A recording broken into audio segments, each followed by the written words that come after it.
Sharkie Gamer here. So today we're going to take a look at another handheld racing controller. This one is the Blaze Pro Racing Grip for the original PlayStation. So firstly, let's take a look at the box. So up front you can see a picture of the actual controller, and it says shock up the top, digital analog controller compatible, dual shock compatible. Then going down, of course, you can see the Blaze logo just there, changes color when you look at it, and of course Pro Racing Grip, the ultimate handheld race controller for use with PlayStation. Going on to the sides, it's got the same sort of information as well as another picture just there. Same on the top.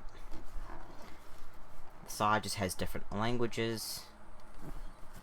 Going on to the back of the box here, again it has the Pro Racing Grip logo, and it shows a couple of the features. Dual shock compatibility lets you feel the action. Proportional control of steering, braking, and acceleration for maximum realism.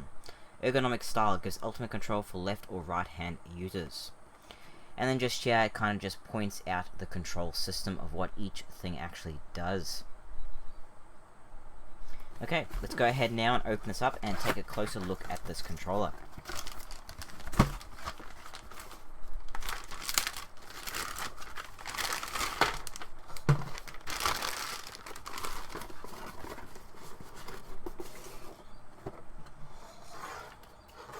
Alright, so it's got a standard PlayStation plug, the normal kind of grey coloured. Plenty of length of cable there as well. Going into the handheld racing controller itself.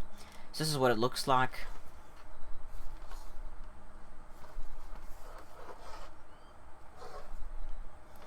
So it's got a base here so that you can actually put it down on a table, or you can hold it or put it on your leg, whatever's more comfortable for you.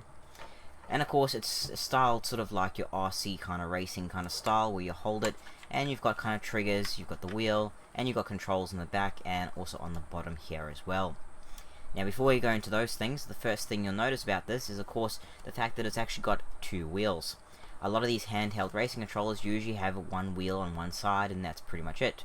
The reason why this has two wheels on each side is because you can hold it either with your left hand or your right hand. So if you want to hold it with your left hand, you can use your right hand to steer, or you can switch hands completely and use the other hand to steer. So this way you can hold the actual unit with your right hand and use your left hand to steer your vehicle. So this is basically for any right or left-handers. So it's pretty cool that they actually thought of that and actually put two wheels on, so you can actually have any kind of hand. Both hands you can reach the back, so it doesn't really matter which hand you use. So that's quite a nice little thing that they thought of actually doing. Now with the wheel, it does turn pretty nicely. The thing I don't like about this, and compared to some other handheld racing controllers, is the wheel doesn't seem to be as smooth. You can grip it quite nicely and it does turn, but it just doesn't move as smoothly as some other RC controllers that I've actually used. On the actual wheel itself, it's got like a foam kind of grip there, so you plenty to actually hold on to when you're actually moving the wheel around. And you can see it's got quite a nice look to it. Same sort of deal with the other side. The actual just movement doesn't seem as smooth. That's just my thing about this one. And it could also be that the fact that both the wheels use the same mechanism. You'll see, and I'll try to do this. If I turn one, you can see the other wheel is moving. Same with the other side. So these both wheels are actually connected with the same thing, and maybe that is what is preventing it from being as smooth as some other kind of handheld racing controllers. But otherwise it does perform the job and allows you to steer your vehicle just fine. I just wish it was a little bit smoother. Now the triggers here, this big one here is your acceleration, and that is really, there's hardly any resistance when you pull that. You can see it just really easily goes in there. And the top one here is your brake. Now that one is a lot more stiffer. In comparison, it's a lot more stiffer than this big one here. So you accelerate, and of course you can brake when you need to, lessen your acceleration, make acceleration more, etc. And the brake has quite a bit of resistance on it. Now on the bottom here, it's got actually a D-pad, and I'll try to get this in better focus. So it's got a standard D-pad on the bottom here. It's a pretty solid D-pad. It's not too soft and squishy like some of the actual D-pads are. This one actually feels quite solid. It's probably not the best D-pad still, but it does the job in case you want to navigate menus or anything like that. So it's there in case you need it. Now, going on to the back where most of the controls actually are, and I'll try to get this in better focus. These buttons are really kind of the Chrome type style buttons. There we go. So at the top here you got select and start, and they press down quite nicely.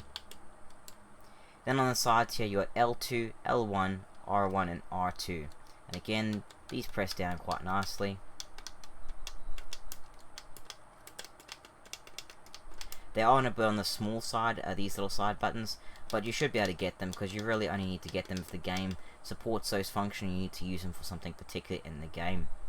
And of course in the middle here you've got your main function buttons. You've got triangle, square, X and circle, and again these are smaller than probably your standard buttons on a normal controller, but they should be okay in case you need those functions, because not all racing games use all of the functions.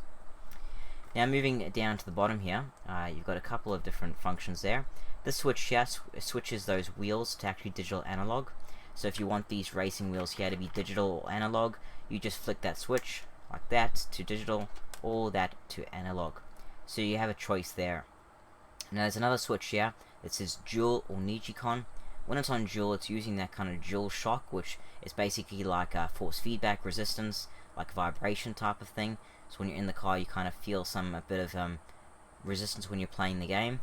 But if you switch it to Nichicon, all that does is emulates the Nichicon controller, which is those white controller that you twist. I have it on my channel if you don't know what a Nichicon is. You can check out the review I've done of it.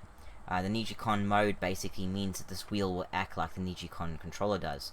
And being it's a Nichicon mode, it means it's compatible with those games that only support Nichicon controllers.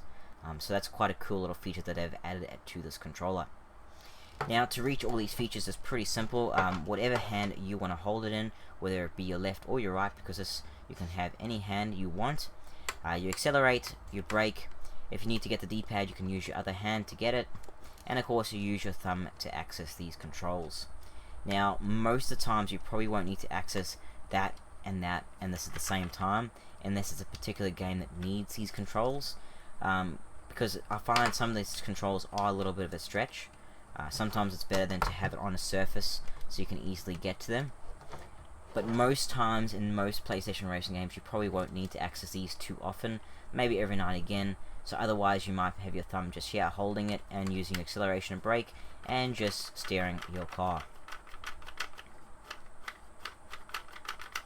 So overall it does the job it needs to do. It's much more portable than a huge full-size wheel. It's pretty simplistic in its controls. It has all the same controls as a standard gamepad would, except it's got those wheels that you can actually use, so it feels more like a racing wheel that you're driving a car rather than having to use a gamepad.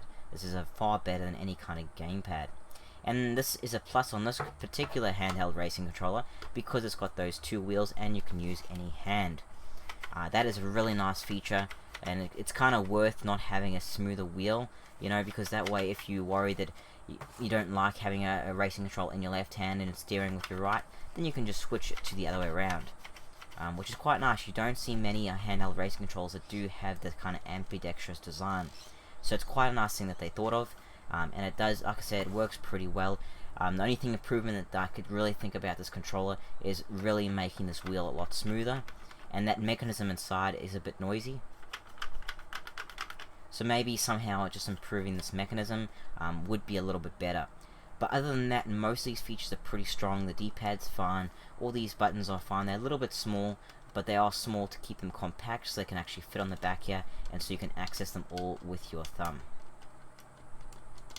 And I kind of wish like these ones click down a little bit more.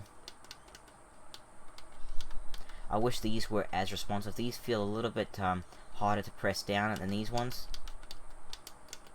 But overall they respond okay when you need them in game. Like I said, depending on what racing game you play, you might not need to use these hardly at all. So they're just there in case you need them. But you can access everything if you need to. The select and start buttons are well out of your thumb reach. Like if you hold this normally, you probably won't be able to reach the select and start buttons, and it's designed to be that way so you don't accidentally pause it or press the menu. But you can press it, you know, just lift your hand up if you need to pause the game, go into the menu, get out of it, or whatever. So it is there in case you need it, and it is within reach if you do need to pause the game. So overall, it's a pretty cool controller.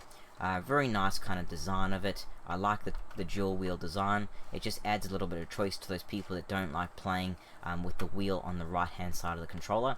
It just gives you a little bit of choice to choose which way you would actually like to play. So overall, it's a pretty cool racing controller.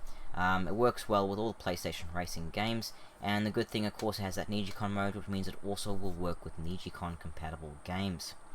Now, buying this itself, you don't see it too often, but when you do see it, it's usually pretty cheap. These usually are about $5 or $10, so they're usually not very expensive at all, and most of the times you can get them with the box. So they are a very inexpensive controller, but they are a very good design, and they will work for a handheld racing controller in case you don't want to have a huge wheel that takes up a lot of space. So anyway guys, that was the Blaze Pro Racing Grip, a pretty cool little handheld racing controller with a dual wheel design. Anyway guys, thanks for watching. I am Sharkie Gamer. Don't forget to subscribe. I'll have heaps more gaming controller and accessory videos up very shortly. If you like this video, hit that like button, it really helps out a lot guys. And as always, feel free to leave a comment down below if you want to, and of course share this video as it helps spread my video around. So anyway guys, thanks for watching.